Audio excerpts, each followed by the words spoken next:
So he's a closet weeb. Or he was. Yeah, I guess he is. He's not as big of a weeb as I am, but he's the one whose favorite anime is Hunter x Hunter. I hate that show. We talked about that. We did talk about it, but that's... Did you ever watch any of that? No, I was too busy watching Violet Evergarden. Oh, man. Oh, man. Oh, man. Gotta get into that. I know. I'm excited to talk about it, actually. Yeah, me too. I took notes. Oh, shit, you took notes? Me too. Did you really? No, I thought about it. But I got a lot to say. I got Ooh, I'm interested. Okay. Yeah. So I watched the OVA after you told me about it, after that episode that we did.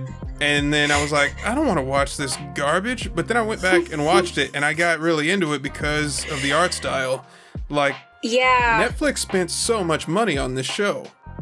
But that's their problem, is Netflix, they just throw money at a thing and hope something sticks. They've got 1 million anime projects, both original anime series, and then there's things that they call anime but actually aren't. Actually, that's another topic that I wanted to bring up for another time.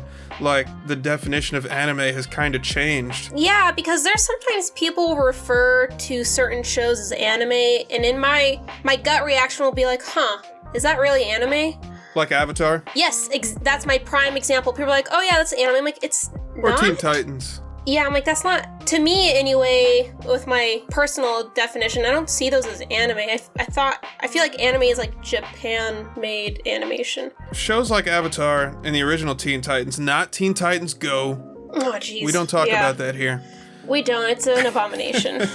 But the original Teen Titans was gold. I mean, amazing. The Wonderful. theme song was sung by a Japanese band, Puffy Amiyumi. What? Puffy Amiyumi sang that? I didn't know that. Yeah, Teen Titans. What?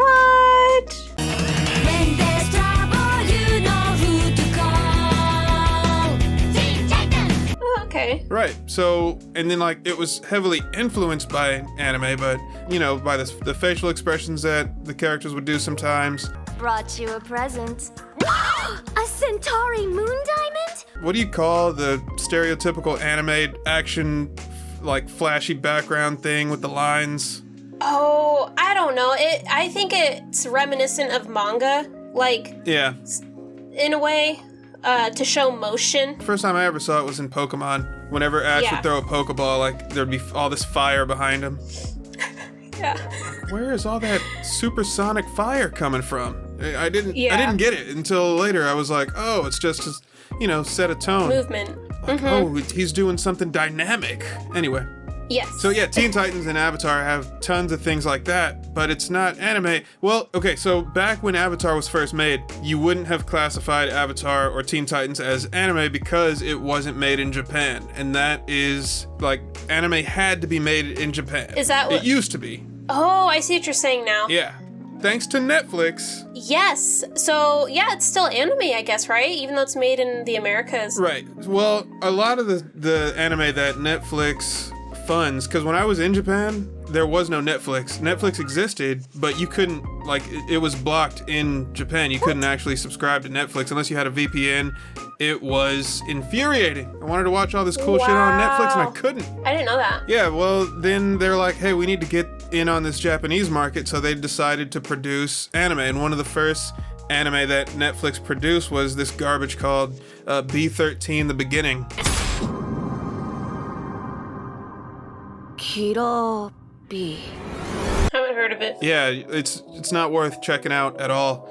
But it started off kind of popular, and it was almost interesting, because it was like a Netflix-produced anime. That's also around the time they were like, hey, we're going to start making movies. We're going to start doing all these original things that, are owned and created by Netflix, because they were making $1 billion every 2 hours. Holy shit. So they were just like, hey, let's just throw a bunch of money. So there's actually a ton of anime that are on Netflix that are produced and directed by big name directors in Japan and Japanese studios and all that. They're still animated in Korea, right? Don't get me wrong. Most anime is just animated in Korea because it's cheaper. I don't know. The yen to the won is something about ratios, economics. I don't know shit about that. Yeah, most anime, if you look at if you actually pay attention to the credit sequence in an anime, you'll see a ton of Korean names. Those are all the animators. Oh shit. Yeah, I'll have to pay attention. I mean, nobody does, because who watches the Yeah. credits? Especially now that Okay, I watch the credits, but I don't watch them. I watch them for the song.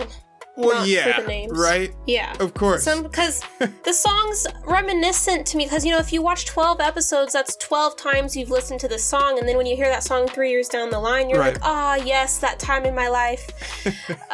Which is exactly why I included that Inuyasha ending in that Inuyasha Oh my episode. god, it was perfect. I was like, it was all like clippy too.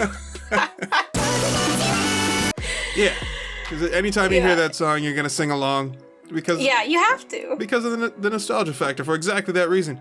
So yeah, but Netflix has the skip intro and skip ending. I hate it. You hate it? For anime, I hate it because then I have to like scramble to find the remote. I have to unmake my little nest that I make on the couch when I watch anime, and then I have to scramble, go and find the remote in enough time to press skip intro or don't skip intro, and then Right. sometimes I don't make it in time, and then I have to rewind, and I'm watching this one anime right now where the ending is like Freddie Mercury. Oh, really? And I don't want to skip the ending. I want Damn. to listen to him. So, Freddy? Freddy. Freddy? Yeah, Freddy. Freddy. Anyway, what was I talking about? we were talking about anime and what is anime and how anime is changing in our current world. What I was saying was Netflix, they have a bunch of anime that are made in Japan, but there's some that are not. They were, like the original language is English and they were produced in Western countries. Nowadays, it more has to do with the way the animation is produced. So if they use anime techniques to make it, and it looks like an anime, you can classify it Call it as an anime. Even if it's in 3D, they still call that an original anime series.